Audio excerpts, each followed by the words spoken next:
क्यों कहा जाता मर्यादा पुरुषोत्तम? उन्होंने अपने पिता के कहने से घर छोड़ दिया था, इसलिए नहीं। वो वन में चले गए, 12 वर्ष तक उन्होंने अंडा मांस शराब नहीं पिया खाया, इसलिए नहीं। मर्यादा पुरुषोत्तम वो तब कहलाए जब वो वापस अयोध्या आ गए रावण को जीतने के बाद में, और उसके बाद में जब सीता गर्भवती हो गई, और गर्भवती होने के बाद भी उनके सामने जब प्रजा ने आकर के निवेदन किया, राजन आपसे कुछ कहना चाहते हैं, सब लोग कहने में डर रहे हैं, बड़ी मुश्किल से आपके पास में निवेदन करने आ पाए, और उनमें से एक व्यक्ति अपने साथ में अनेक लोगों को लेकर के आगे आकर के बात रखने के लिए तत्पर हुआ और कहता है, प्राणनाथ पहले अभय दान दो, तब मैं आपसे कुछ अपनी बात कहूंगा। अभय दान मांगना पड़ता है। अभय दान का मतलब मेरे ऊपर कुपित होकर के मुझे ही दंड मत दे देना, तो पहले अभय दान मांगना पड़ता है। राजाओं के पास जाकर के कोई अच्छी बात कहने के लिए भी, हाँ अभय दान दो पहले। तो जब रामचंद्र जी ने वचन दे दिया, नहीं आप बिल्कुल निर्भीक होकर के बताओ, हमारी प्रजा कभी भी इस तरह का कोई राजा से डर नहीं रखती है, और प्रजा अगर कोई भी गलत कार्य करती है तो हम उसके लिए हर तरह का मतलब समाधान करने के लिए तत्पर रहते हैं। तो जब उन्होंने अभयदान दिया, तब वो अनेक लोगों के साथ जो एक मुखिया आया था, उस मुखिया ने आकर के कहा, राज्य में चर्चा चल रही है, सारी प्रजा अब ऐसी बातें कर रही है, अब तो ऐसा है किसी की भी स्त्री उठा लो, कुछ दिन घर में रख लो, वापस दे दो, क्या फर्क पड़ता है? जब राजा ही ऐसा कर रहा है तो अपन को करने में क्या दिक्कत है? लोग इस तरीके के दुराचारों पर बढ़ रहे हैं और करने भी लगे हैं, और इस तरह से लोग कह रहे हैं कि इस प्रकार का पाप करने में कोई अपराध नहीं माना जाता है, क्योंकि राजा ने भी उस चीज को किया है। रावण के घर पर रह करके आई सीता को रामचंद्र जी अपने साथ में रखे हुए हैं। सुन रहे हो? एक प्रश्न आया है हमारे सामने, उसका उत्तर का ये समय है। अब रामचंद्र जी के सामने समस्या आती है, अब सीता को क्या करें, कहां भेजें? समझ आ रहा है? सीता को अगर हम कहीं पर व्यवस्थित कर देते हैं, है ना, लोग ये सोचते हैं सीता के साथ में इतना बड़ा अन्याय किया गया कि उस सीता को जंगल क्यों भेज दिया गया? नहीं समझ आया? उसको कहीं राज्य की किसी सीमा पर रख देते, कहीं किसी महल में, कहीं दूसरी जगह रख देते, अपने राज्य से बाहर निकाल देते। अगर राजा न्यायप्रिय है और वह उस सीता के लिए भी अपने से दूर इसलिए रखना चाह रहा है कि अगर वो हमारी सीमाओं में रहेगी, हमारे निर्देश में रहेगी, तो फिर उसके लिए कोई दंड कहां हुआ? प्रजा को संतोष कैसे मिलेगा? भाई सीता तो अपने पास है ही है, चाहे उनने अपने महल में ना रख करके दूसरी जगह रख दी। नहीं समझ में आया? प्रजा को संतोष तो तब मिलेगा जब उसे यह मैसेज मिले कि रामचंद्र जी ने लोक अपवाद के कारण से और सीता के ऊपर लगने वाले दोषारोपण के कारण से सीता का त्याग कर दिया है। अब त्याग करने के बाद में वो त्याग जो होता है तो वो वहां तक होता है जहां से उसका फिर संबंध ना रहे। अगर वो त्याग की सीमा उनकी राज्य सीमा में आ रही है और वो उसकी निगरानी में है, तो फिर वो त्याग नहीं है। ये समझने की बात है। त्याग कब होगा? तब उन्होंने कृतांत वक्र से कहा, इसे उतनी दूर ले जाकर के छोड़ करके आओ, उन जंगलों में उसको छोड़ करके आओ जहां लोग हमको ना जानते हो, जहां हमारी सीमाएं ना लगती हो, हमारे राज्य की सीमाएं ना लगती हो, वहां जाकर के इसको छोड़ करके आओ। क्योंकि अगर जब तक ये हमारे राज्य की सीमा में रहेगी तो लोग इसको जानते रहेंगे, ये भी हमारे लिए देखती रहेगी, हम भी इसको देखते रहेंगे, तो वो त्याग नहीं कहलाएगा। तो लोक अपवाद के भय से उस सीता पर लगे हुए दोष का निराकरण करने के लिए उस सीता का उन्होंने त्याग किया, और ये त्याग करना ही उनके लिए मर्यादा पुरुषोत्तम की उपाधि देने के लिए कारण बन गया। माने अपनी स्त्री का भी लोक के कारण से त्याग कर देना। उन्हें भी पता है वो गलत नहीं है, उसके साथ कुछ नहीं हुआ है, वो सिर्फ वहां जाकर के रही थी, रावण कभी उसको हाथ भी नहीं लगा पाया। लेकिन उसके बावजूद भी लोक अपवाद के कारण से अपनी प्रिय वस्तु का भी त्याग करने वाला राजा ही सर्वश्रेष्ठ राजा कहलाता है, क्योंकि वो अपने स्वार्थों को ध्यान में नहीं रख करके लोक मर्यादा को ध्यान में रख करके चल रहा है, इसलिए वो मर्यादा पुरुषोत्तम के नाम से जाने जाते हैं। वही तो समझा रहे थे, अभी आपकी समझ में नहीं आया। जब राजा की समझ में नहीं आया तो प्रजा की समझ में क्या आएगा? है? वही तो समझाने की कोशिश की जा रही थी कि ये अन्याय नहीं है, ये राजा का न्याय। राजा के लिए परिवार मुख्य नहीं होता है। सुनो नरेंद्र, हाँ, ये राजाओं के अंदर का गुण होता है। जो नरेंद्र होते हैं, राजा होते हैं, उनके लिए परिवार पहले नहीं होता है। वो अगर समाज के मुखिया हैं तो समाज पहले है। ये मुख्य गौण की व्यवस्था होती है। प्रायोरिटी किसके लिए?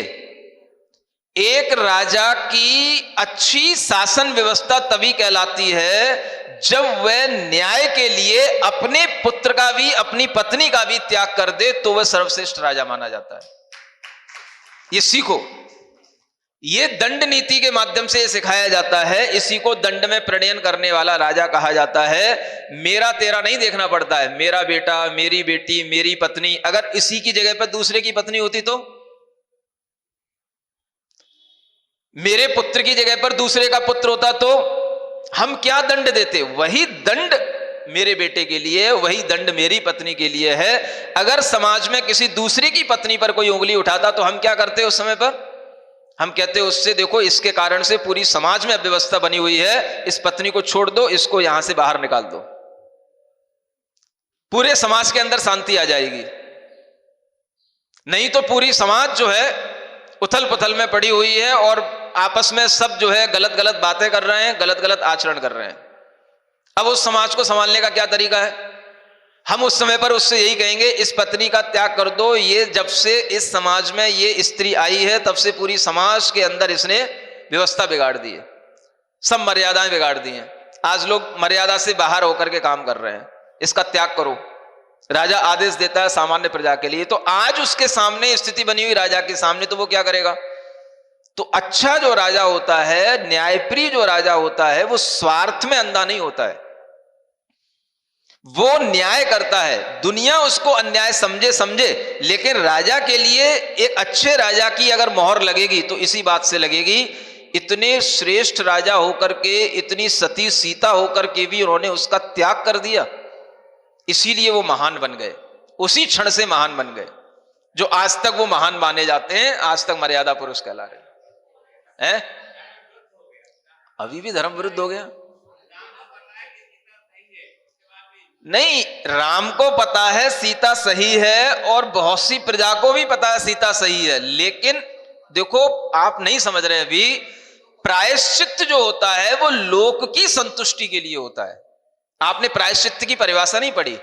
आचार्यों के लिए भी प्रायश्चित जो दिए जाते हैं, आचार्य जो प्रायश्चित देते हैं, प्रायश्चित का विधान इसी तरह से होता है। प्रायश्चित का मतलब होता है प्रायः माने लोक। सुनो, प्रायः माने क्या होता है? प्रायः माने वो नहीं होता है ऑफन, अक्सर। प्रायः माने होता है लोक, और चित्त माने होता है लोक का मन, लोक का चित्त, जिससे शुद्ध बने उसका नाम है प्रायश्चित। ये परिभाषा आज सुनो मेरे मुंह से। क्या सुना? लोक में जिससे संतुष्टि हो। दुनिया देखना है राजा को, राजा को अपना घर नहीं देखना है। हाँ, ये राजा की जिम्मेदारी होती है। यूं ही नहीं बना दिया जाता है राजा किसी को।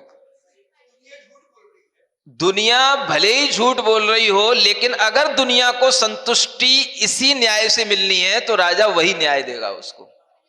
राजा के लिए पत्नी प्रमुख नहीं है, बेटा प्रमुख नहीं है, भाई प्रमुख नहीं है, राजा के लिए प्रजा प्रमुख है।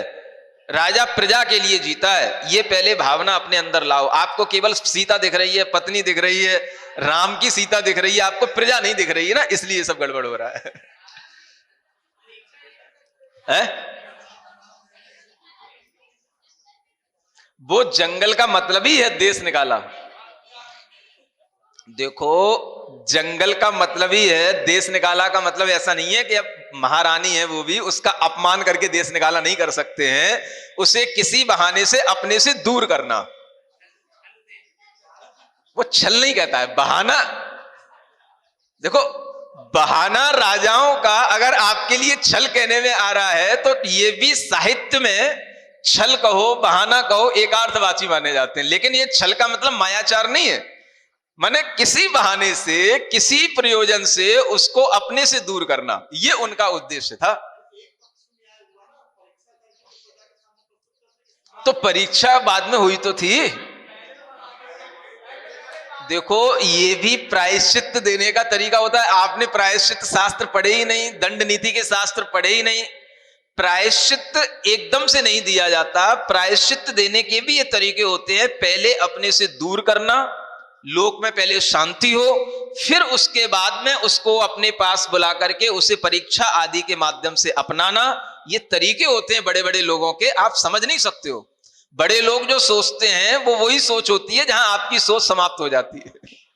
समझ आ रहा है ना?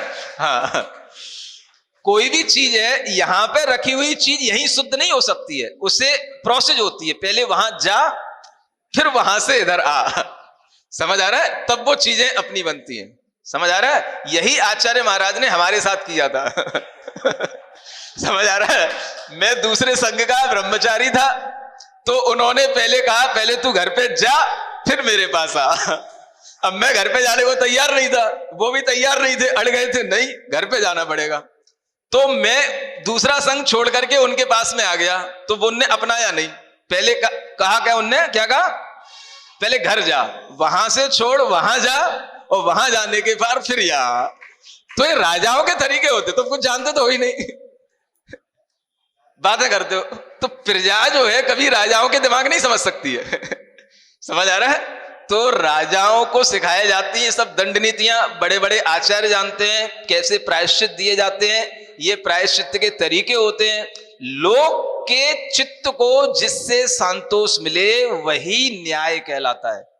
और उसके लिए किसी एक व्यक्ति के लिए अगर आपको लग जाए कि इसके साथ अन्याय हो रहा है, तो एक के पीछे राजा नहीं पड़ता है, प्रजा को देखता है राजा। ये मुख्य उद्देश्य है, ये सीखो पहले।